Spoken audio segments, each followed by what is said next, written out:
Hello friend, आज हमारा vector का पार्ट 2 वीडियो है जिसमें आज हम एक्सरसाइज 10.2 करेंगे। तो एक्सरसाइज 10.2 के हम सभी क्वेश्चन को कंप्लीट करें, साथ में हम उसके साथ भी हम एक्सप्लेनेशन भी आपको बताते जाएंगे आपको कैसे कैसे करना है। और जहाँ पे आपको नहीं समझ में आप कमेंट में पूछ सकते हैं, वहाँ पे हम अगले नेक्स्ट पार्ट में हम आपको वहाँ पे समझा देंगे। तो चलिए, आज हमारा पार्ट 2 है वेक्टर का, एक्सरसाइज 10.2 है। ओके, हाँ विजिबल है। तो चलिए हम एक्सरसाइज 10.2 बुक से यहाँ से हम क्वेश्चन देख के कर एक एक करके हम आपको सॉल्यूशन करते जाते हैं, आपको भी साथ में करना है। ओके, तो ये आपके पास क्वेश्चन नंबर 1 है एक्सरसाइज 10.2 का। तो यहाँ पे लिखा हुआ है compute the magnitude of the flowing vector. तो ये आपको 3 वेक्टर दिया हुआ है, वेक्टर ए, वेक्टर बी और वेक्टर सी। आपको इस तीनों वेक्टर का मैग्नीट्यूड निकालना है। आप इसे मॉडुलस ऑफ अ वेक्टर भी कर सकते हैं। तो मैग्नीट्यूड निकालने के लिए आपको पहले वीडियो में तो हम नहीं बताते, अभी आपको यहाँ पे हम समझाते हैं मैग्नीट्यूड कैसे निकालते हैं। अब जैसे कि कोई भी वेक्टर हो तो उसको आई कैप, जे कैप और के कैप के फॉर्म में उसको रिप्रेजेंट किया जाता है। जैसे कि मान लीजिए कोऑर्डिनेट होता है, जैसे कि एक्स कोऑर्डिनेट, वाई कोऑर्डिनेट और जेड कोऑर्डिनेट। ये आपके पास 3 कोऑर्डिनेट है, एक्स, वाई और ये जेड। अब जैसे कि यहाँ पे कोई लाइन है, ये वेक्टर, यहाँ पे ये एक वेक्टर है ए बी, यहाँ पे है।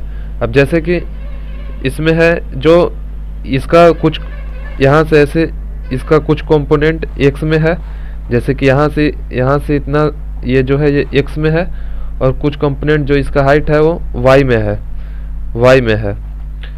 तो एक्स वाले जो इसका कंपोनेंट जो एक्स में है उसको हम आई कैप से डिनोट करते हैं, और जो वाई में है उसको हम जे कैप से डिनोट करते हैं, और जो इधर के जेड कैप में आता है उसको हम के कैप से डिनोट करते हैं।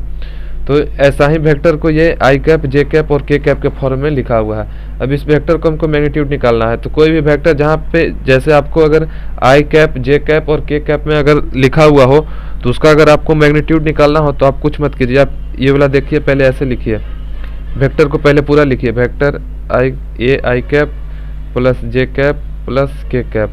आपको इसका मैग्नीट्यूड निकालना है तो आप मॉडुलस का साइन लगाइए यहाँ पे, और अंडर रूट जो भी आई कैप का आगे वैल्यू लिखा होगा, जैसे कि यहाँ पे आई कैप के आगे लिखा हुआ है 2, यहाँ पे आई कैप के आगे कुछ भी नहीं लिखा हुआ है तो 1 हो गया, 1 का स्क्वायर।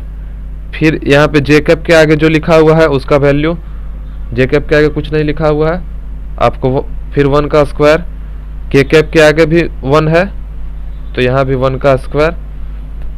आप इसको कीजिएगा तो अंडर रूट 3 आ जाएगा। यही आपका मैग्नीट्यूड हो गया वेक्टर का। तो वेक्टर का मैग्नीट्यूड अंडर रूट में करके उसका कोफिशिएंट का स्क्वायर लिखते हैं। आई कैप के कोफिशिएंट, जे कैप के कोफिशिएंट और के कैप के कोफिशिएंट का स्क्वायर अंडर रूट में करके स्क्वायर निकालते हैं, उसी को हम मैग्नीट्यूड कहते हैं। अब जैसे कि ए के निकाल लिए, बी पे चलते हैं। वेक्टर बी का मैग्नीट्यूड निकालने के लिए ऐसे कीजिए, अंडर रूट 2 है तो अंडर रूट 2 का स्क्वायर, यहाँ पे -7 है तो आपको ऐसे प्लस करके -7 का स्क्वायर करना है। माइनस है तो स्क्वायर होगा तो फिर से प्लस हो जाएगा, फिर प्लस करना है -3 का स्क्वायर। अब आप इसको 2 का स्क्वायर 4 हो जाएगा, 7 का स्क्वायर 49 हो जाएगा,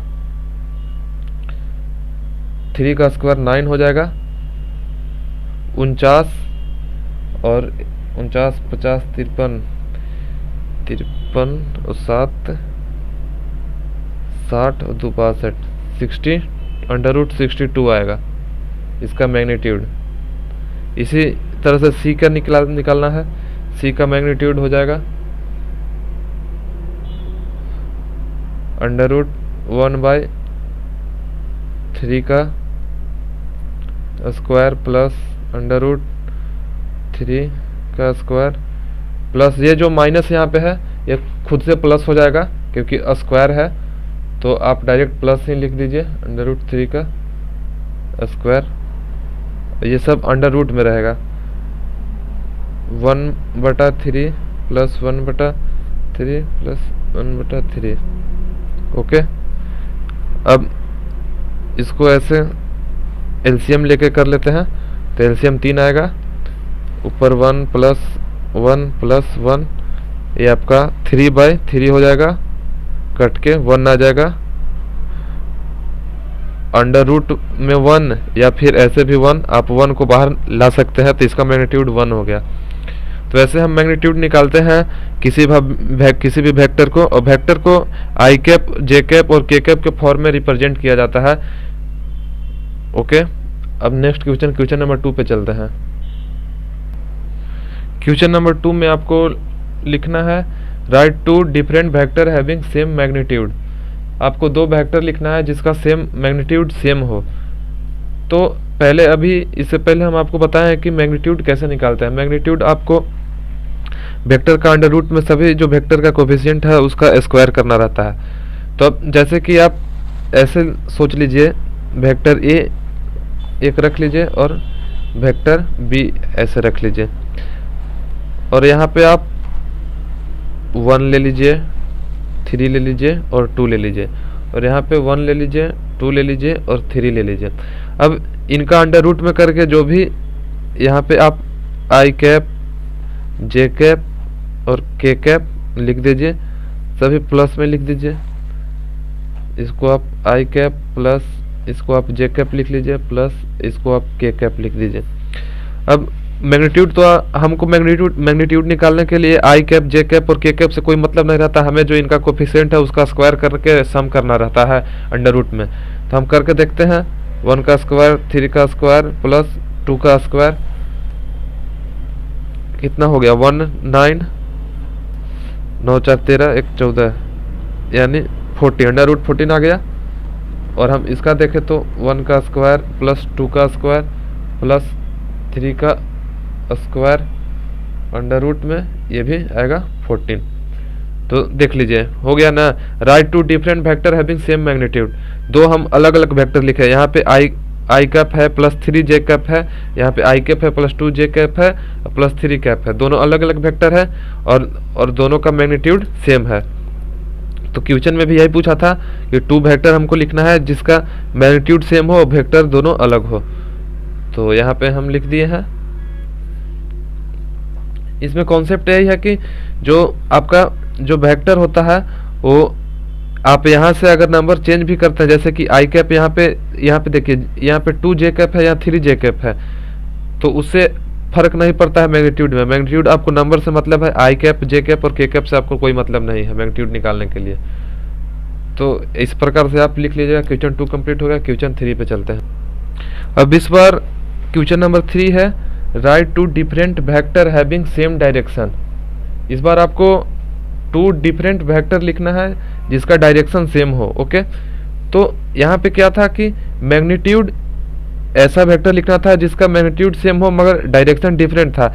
यहाँ पे देखिए जे कैप, जे किसको रिप्रेजेंट करता है, जे रिप्रेजेंट करता है वाई एक्सिस को। यहाँ पे अगर आप देख लीजिए शॉर्ट में, यहाँ पे ये जो आई कैप है ये किसको रिप्रेजेंट करता है, एक्स एक्सिस को। जे कैप है ये किसको रिप्रेजेंट करता है, वाई एक्सिस को। और के कैप है ये किसको रिप्रेजेंट करता है, जेड एक्सिस को। ओके, तो जैसे कि हम आपको बता दें right 2 different vector having same direction. आपको 2 वेक्टर लिखना है जिसका डायरेक्शन सेम हो। तो ये सब डायरेक्शन रिप्रेजेंट करते हैं, direction X axis, Y axis और जेड एक्सिस। तो यहाँ पे जैसे कि हम ये इसमें समझाते हैं, जैसे कि ये वेक्टर ए लिखा हुआ था, यहाँ पे देखिए आई कैप में 1, आई की डायरेक्शन, आई डायरेक्शन यानी एक्स एक्सिस में 1 था, जेड वाई एक्सिस में, वाई एक्सिस जे वाई एक्सिस को रिप्रेजेंट करता है। जे में कितना था, 3 था, 2 कितना था, के में था, और यहाँ पे जे में 2 था और के में 3 था। तो डायरेक्शन डिफरेंट हो गया। जैसे कि एक्स एक्सिस में 3 किलोमीटर गया, वाई एक्सिस में 2 किलोमीटर गया, तो ये वैल्यू चेंज होना चाहिए। यहाँ पे लिखा हुआ है 2 different vector having same direction. 2 अलग अलग वेक्टर बताना है जिनका डायरेक्शन सेम हो। ओके, तो जैसे कि देखो यहाँ पे हम एक वेक्टर ए को लेते हैं, इसको हम ले लेते हैं 2i cap plus 2j cap plus 2k cap. Okay, अब देखिए ये जो वेक्टर है, ये जो वेक्टर है ये आई कैप यानी एक्स एक्सिस की तरफ 2 किलोमीटर गया है, वाई एक्सिस की तरफ 2 किलोमीटर गया है, जेड एक्सिस की तरफ 2 किलोमीटर गया है। और इसी डायरेक्शन में, इसी 2 किलोमीटर में अगर हम हर में अगर 1-1 किलोमीटर और चले जाएं तो उसी डायरेक्शन में आगे हम बढ़ेंगे। अगर हम 2 किलोमीटर इस डायरेक्शन में, अगर हमारा 2 किलोमीटर अगर हम इस डायरेक्शन में गए हैं, यहाँ पे हम 2 किलोमीटर यहाँ पे है, हम 2 किलोमीटर यहाँ पे इस डायरेक्शन में गए हैं, और तो हम 2 किलोमीटर इसी डायरेक्शन में बढ़ जाएंगे तो 4 किलोमीटर चले जाएंगे। तो बस यहाँ पे वही कर देना है। अब अगला जो नेक्स्ट वेक्टर है उसको आप 4 कर दीजिए, 4i cap plus 4j cap plus 4k cap. इसका भी तो डायरेक्शन सेम होगा ना। यहाँ पे लिखा हुआ है write two different vector having same direction. अब ये दोनों वेक्टर डिफरेंट है, दोनों का मैग्नीट्यूड अलग आएगा, ये दोनों वेक्टर डिफरेंट है। यहाँ से भी देख लीजिए, यहाँ पे 2i कैप है, यहाँ पे 4i कैप है, बट अगर आपको डायरेक्शन देखे तो डायरेक्शन दोनों का सेम हो गया। अब कैसे, देखिए जैसे कि ये एक रोड इधर, ये वाला पेन एक रोड है और ये एक रोड है, दो रोड है। अब जैसे कि हम 2 किलोमीटर यहाँ पे है, यहाँ पे ये मेरा फिंगर के पास यहाँ पे ये 2 किलोमीटर है, ओके, और 2 किलोमीटर यहाँ पे है, यहाँ पे 2 किलोमीटर है। अब जैसे ही 2 किलोमीटर को यहाँ पे चल के पहुँचा तो अब 2 किलोमीटर और आगे चला जाएगा। मान लीजिए 2 किलोमीटर यहाँ था और 2 किलोमीटर कोई और आगे चला गया, 4 किलोमीटर यहाँ पे पहुँच गया इस डायरेक्शन में। तो डायरेक्शन भी तो यही रहा, सेम रहा ना, बस वही चीज यहाँ पे हुआ है कि 2 के 4 हो गया है, 2 के 4 हो गया है, हर में 2 के सेम बढ़ा है, उसी डायरेक्शन में बढ़ा है सेम। तो यहाँ पे देखिए 2 डिफरेंट वेक्टर हो गया लेकिन डायरेक्शन सबका सेम रहा। तो हो गया क्वेश्चन नंबर 3 भी हो गया, उसी डायरेक्शन में सब में बराबर बराबर हुआ और उसी डायरेक्शन में उतना ही बढ़ा। ओके, अब हम क्वेश्चन नंबर 4 पे आ चुके हैं। यहाँ पे लिखा हुआ है एक वेक्टर है 2i cap plus 3j cap and एक वेक्टर है xi cap plus yj cap. यहाँ पे लिखा हुआ find the value of x y so that the vector are equal. यहाँ पे बोला है कि ये दोनों वेक्टर, इस लेट हम पहले यहाँ पे हम लिख लेते हैं एक वेक्टर, इसको हम लेट कर लेते हैं, लेट वेक्टर ए हम मान लेते हैं इसको, और 2i cap plus 3j cap, और इसको हम वेक्टर बी मान लेते हैं, vector B is equal to xi cap plus yj cap. Okay, अब यहाँ पे लिखा हुआ है कि इसमें पूछ रहा है कि आपको x और y को x और y जो ये वेक्टर इसका वैल्यू बताना है। कब बताना है? जब वेक्टर a और वेक्टर b दोनों इक्वल है तब x और y का आपको वैल्यू बताना है। तो सिंपल सा बात है, अगर ये दोनों वेक्टर इक्वल कब होता है? जब डायरेक्शन भी सेम होना चाहिए और मैग्नीट्यूड भी सेम होना चाहिए। तो मैग्नीट्यूड सेम होना चाहिए, तो आपको 2 3 तो यहाँ पे होना चाहिए, एक्स वाई की जगह 2 3 होना चाहिए। अब कौन 2 होगा, x2 होगा या y2 होगा, ये कैसे डिसाइड होगा? तो ये डायरेक्शन से डिसाइड होगा। जो डायरेक्शन इसका होना चाहिए वो डायरेक्शन इसका भी होना चाहिए। तो अगर दोनों का डायरेक्शन अगर सेम होगा तो आपको यहाँ वाला सेम आपको यहाँ पे रखना होगा। आई में जितना चला है उतना ही आपको आई में यहाँ पे भी चलाना होगा। वाई एक्सिस में जितना चला है उतना ही वाई एक्सिस में यहाँ भी आपको चलाना होगा। कहने का मतलब है कि मैग्नीट्यूड अगर इक्वल वेक्टर कब होता है? जब डायरेक्शन भी सेम है और मैग्नीट्यूड भी सेम है। तो अगर यहाँ पे अगर मैग्नीट्यूड सेम है तो आपको 2 3 यहाँ पे भी होना चाहिए, एक्स वाई में भी 2 3 होना चाहिए। अब कौन 2 होगा कौन 3 होगा, ये कैसे डिसाइड हुआ? तो ये इससे डिसाइड हुआ कि डायरेक्शन भी सेम होना चाहिए। तो डायरेक्शन कब सेम होगा? जितना यहाँ आई के कोफिशिएंट होगा उतना यहाँ भी होना चाहिए। तो आपका एक्स का वैल्यू कितना होगा? एक्स का वैल्यू आपका 2 हो गया, और वाई का वैल्यू कितना हो गया? वाई का वैल्यू यहाँ से देख लीजिए 3 हो गया आंसर। ओके, अब चेक भी कर सकते हैं, ये दोनों वेक्टर इक्वल है। अब दोनों का मैग्नीट्यूड निकाल लीजिए या आप दोनों का डायरेक्शन कोसाइन निकाल लीजिए। तो अगर आप अभी डायरेक्शन कोसाइन नहीं निकालना जानते हैं तो हम आगे सिखा देंगे। अभी चलते हैं क्वेश्चन नंबर 5 पे। क्वेश्चन नंबर 5 पे हम आ गए हैं, और क्वेश्चन नंबर 5 में है कि find the scalar component of a vector whose initial point is 2,1 and final point is -5,7। अब आप जैसे कि कोऑर्डिनेट बना लेते हैं यहाँ पे हम आपको इस क्वेश्चन को समझाने के लिए। क्वेश्चन इजी है बट समझ में भी आना चाहिए। ये x कोऑर्डिनेट है और ये y कोऑर्डिनेट है। अब कहने का मतलब है, इसका मतलब यह है कि आपको वेक्टर का स्केलर कंपोनेंट बताना है। तो स्केलर कंपोनेंट कौन होता है? स्केलर कंपोनेंट जैसे कि कोई वेक्टर यहाँ पे लिखा हुआ है, एग्जांपल के लिए हम ले रहे हैं, जैसे कि यहाँ पे कोई वेक्टर लिखा हुआ है a = 2i cap plus 3j cap. तो स्केलर कंपोनेंट कौन होता है? ये 2 और ये जो 3 हुआ ये स्केलर कंपोनेंट हम इसको बोलते हैं। वेक्टर कौन हो सकता है? वेक्टर कंपोनेंट ये टोटल वेक्टर हो गया और इसमें स्केलर कंपोनेंट ये 2 और 3 जो हुआ ये स्केलर कंपोनेंट हो गया। तो आप समझ गए होंगे कि स्केलर कंपोनेंट किसे बोलते हैं, जो इसमें है वो स्केलर कंपोनेंट है। ओके, तो अब हम इसमें आपको इस क्वेश्चन को कैसे कराते हैं वो हम देखिए। इसमें बोल रहा है scalar component of vector initial point 2,1 है, फाइनल पॉइंट -5,7 है, -5,7 है। तो पहले आप यहाँ पे देखिए, यहाँ पे जैसे कि कहने का मतलब है कि एक लाइन बना हुआ है, उसका इनिशियल पॉइंट ये जो है ये 2,1 है और जो उसका फाइनल पॉइंट है -5,7 है। ये उसका इनिशियल पॉइंट है और फाइनल पॉइंट है। तो आपको इस वेक्टर का आपको स्केलर कंपोनेंट बताना है। तो आपको पहले इस वेक्टर का लंबाई को निकालना होगा, इस वेक्टर की लंबाई को। ओके, तो आपको पहले इस वेक्टर की लंबाई को निकालना होगा। आपको ये वेक्टर का लंबाई नहीं दिया हुआ है, आपको सिर्फ यहाँ पे इस पॉइंट को बताया गया है कि 2,1 यानी 2 मीटर इधर x में और y में 1 मीटर ऐसे बताया हुआ है। तो आपको इसको लंबाई निकालने के लिए आपको फाइनल माइनस इनिशियल करना पड़ता है। एक फॉर्मूला है कि आपको फाइनल माइनस इनिशियल,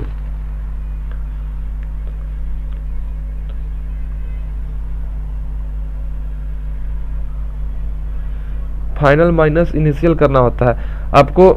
आपको ये पोजीशन वेक्टर दिया हुआ है।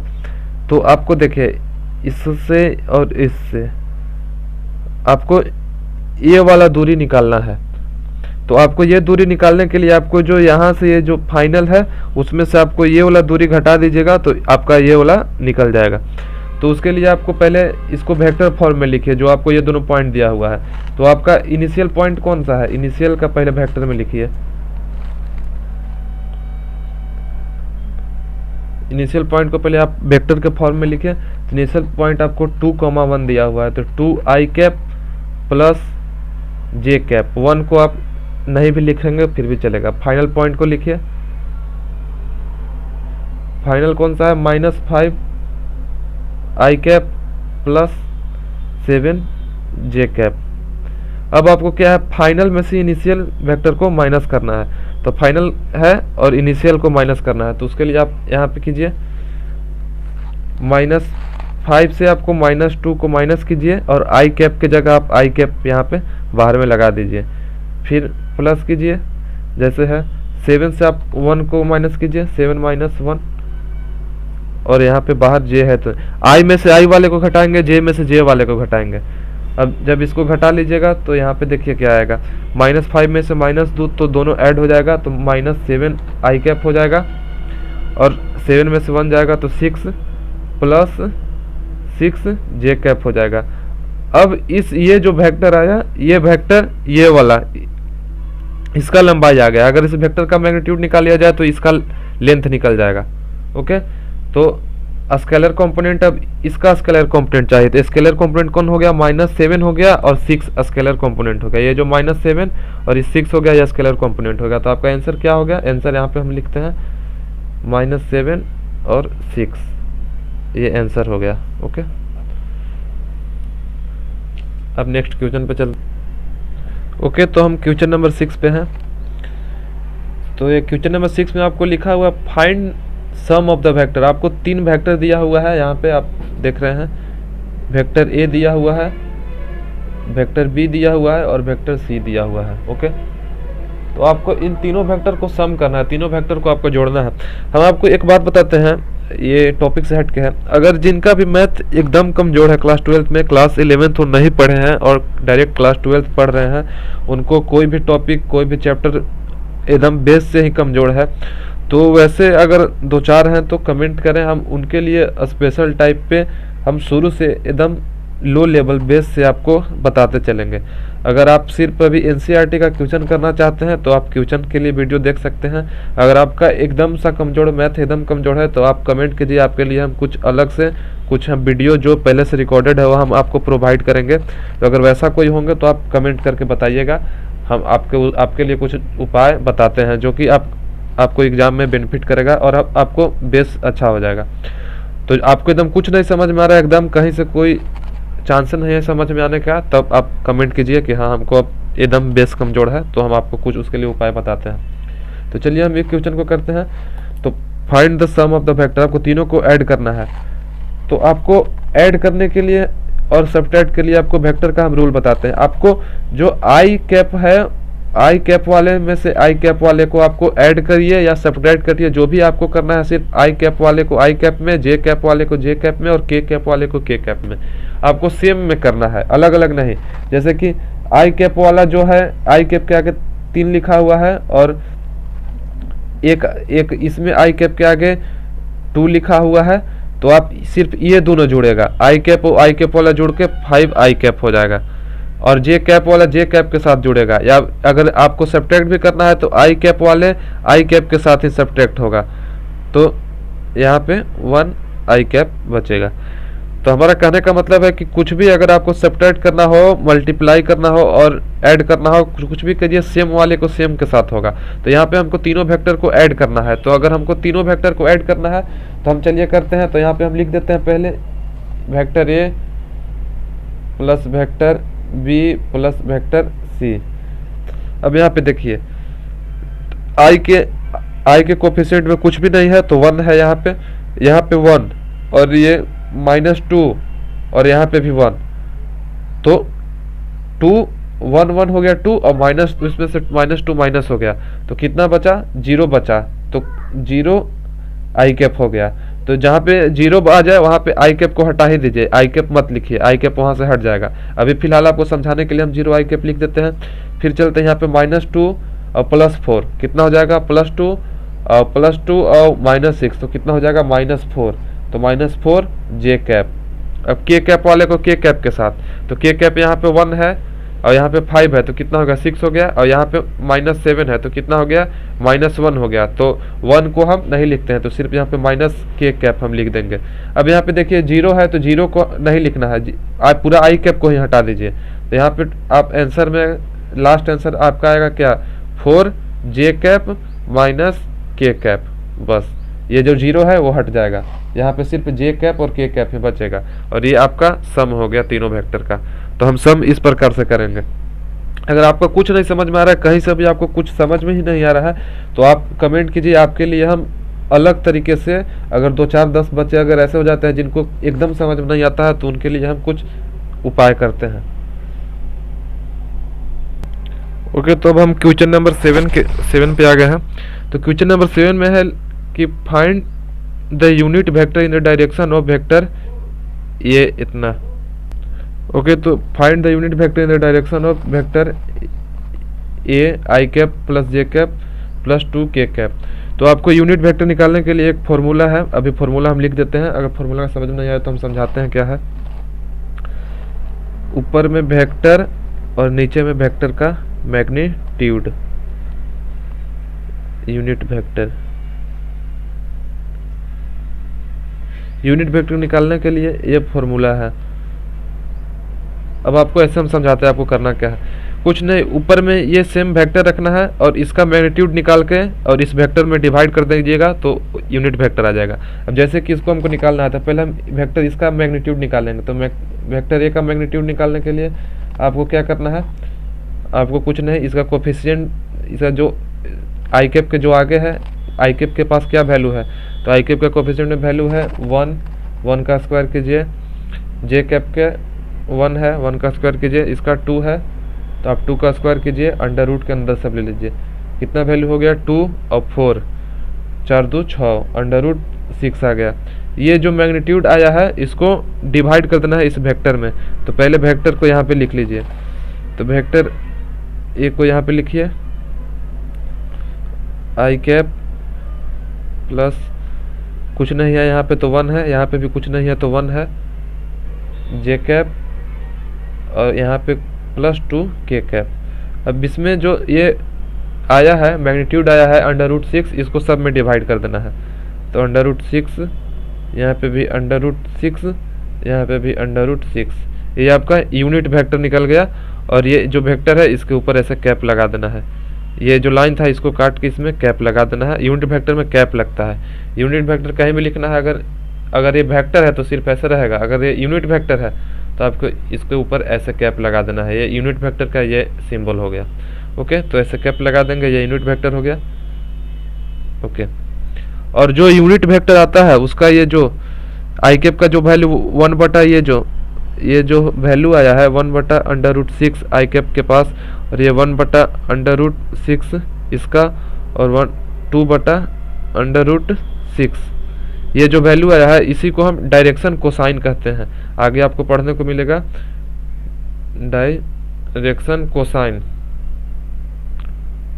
डायरेक्शन कोसाइन ऑफ इसका वेक्टर, इस वेक्टर का डायरेक्शन कोसाइन है, आपका निकला है। और डायरेक्शन रेशियो जो इसका कोफिशिएंट है, इस वेक्टर का जो कोफिशिएंट था वो डायरेक्शन रेशियो हो गया, और अभी जो यूनिट वेक्टर का जो कोफिशिएंट है उसको डायरेक्शन कोसाइन हम बोलते हैं। तो डायरेक्शन कोसाइन इसी प्रकार से निकलता है। ओके, अब क्वेश्चन नंबर 8 पे चलते हैं। ओके, अब क्वेश्चन नंबर 8 है, find the unit vector in the direction of PQ where P and Q are the point इतना। वही है जो पहले वाला, जैसे कि कोऑर्डिनेट में था, इस बार इसमें x एक्सिस भी है, ये z एक्सिस भी है। x एक्सिस ये हो गया, ये y एक्सिस हो गया, z एक्सिस हो गया। कोई ऐसे जो बीच में पॉइंट है, जैसे कि बीच में कोई लाइन है और उस लाइन का दिया हुआ है, आपको निकालना है। तो ये इनिशियल पॉइंट हो गया, ये फाइनल हो गया। तो फाइनल माइनस इनिशियल करना था, जैसे कि पीछे हमने किया था। तो पहले पॉइंट को हम ऐसे लिखते हैं, इसका जो वैल्यू है ओरिजिन से दिया हुआ था, तो आप OP का वैल्यू आपको पास लिखा हुआ है, इसको वेक्टर फॉर्म में लिखिए 1 2 3 को। तो आई कैप हो गया +2 जे कैप हो गया +3 के कैप हो गया।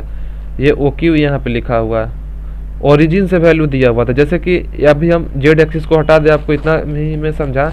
तो यहाँ पे ऐसे कोई लाइन है और ये पॉइंट का जो कोऑर्डिनेट वाला वैल्यू है जो यहाँ पे ऐसे लिखा हुआ है, जैसे 2 1 लिखा हुआ है, 2,1 3,1 ऐसे लिखा हुआ है। तो यहाँ ओरिजिन से जितना दूरी पे है उसका ये लिखा हुआ है, और ये ओरिजिन से जितना दूरी पे उसका लिखा है। हमको ये वाला डिस्टेंस चाहिए, ये वाला डिस्टेंस हमको चाहिए, हमको ये वाला डिस्टेंस चाहिए।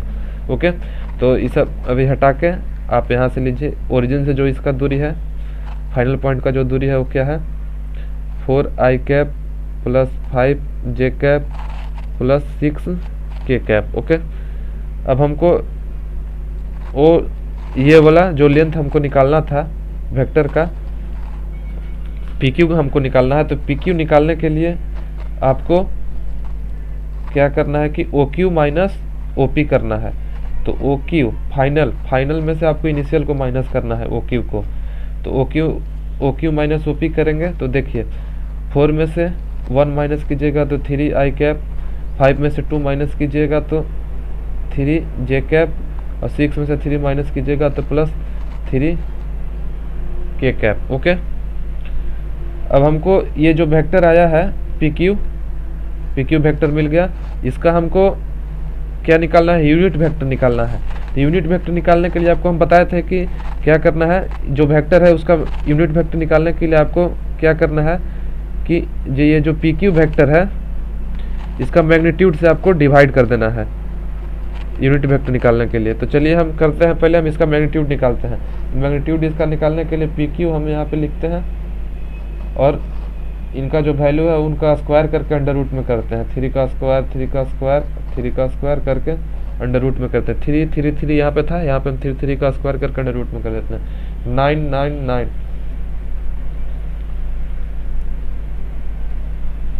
Under root 27। जो अंडर रूट 27 आया है इसको हमको डिवाइड कर देना है ये वेक्टर में। पहले हम लिख लेते हैं 3i cap plus 3j cap plus 3k cap. इसमें हम √27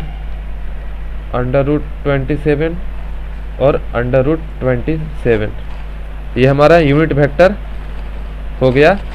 यहाँ पे हम इसको ऐसे भी, ये जो आया है ये हमारा यूनिट वेक्टर आया है PQ, ऐसे कैप लगा के ये यूनिट वेक्टर आया है आंसर। अब जो बचा हुआ पार्ट है उसको हम नेक्स्ट पार्ट में ले लेंगे, वीडियो लंबा हो जाएगा। Thank you.